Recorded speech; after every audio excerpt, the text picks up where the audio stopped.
from a high level, the hero's journey is kind of like 3 stages.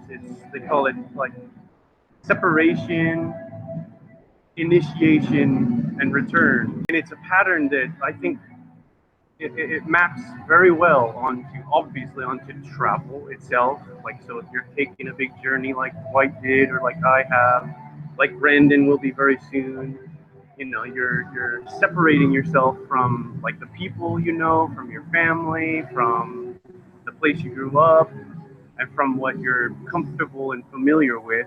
That's kind of the first stage, and then you bring yourself into like this whole new world, this new realm of the unknown, and that's the initiation into, in a lot of mythology or kind of in the storytelling framework, it's often like the underworld or something. The hero has to traverse this dangerous, unknown territory, but it's the same thing that we all go through in our real day-to-day lives. As long as you're, getting out there. Again, to go back to what you said, it's a cycle. You can't be out there 24/7, non-stop, like exploring the unknown, because it just will exhaust you, and it leads to chaos if you just stay there for too long.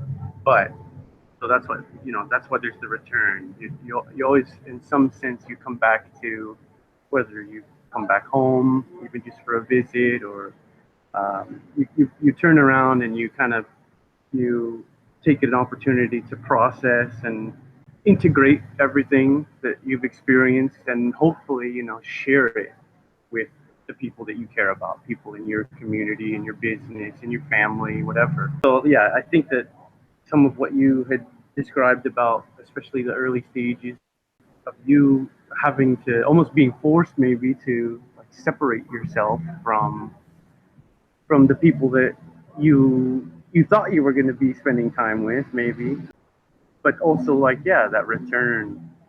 I think it's something, similarly in business, right? You've got to separate yourself, or in building a social enterprise like you've done, Dwight. In a sense, you must at some point separate yourself from the people around you who are afraid on your behalf, and they might be, you might call it naysayers or whatever. A lot of times it's people who care about you and they want what's best for you, but their worries or concerns or doubts may hold you back.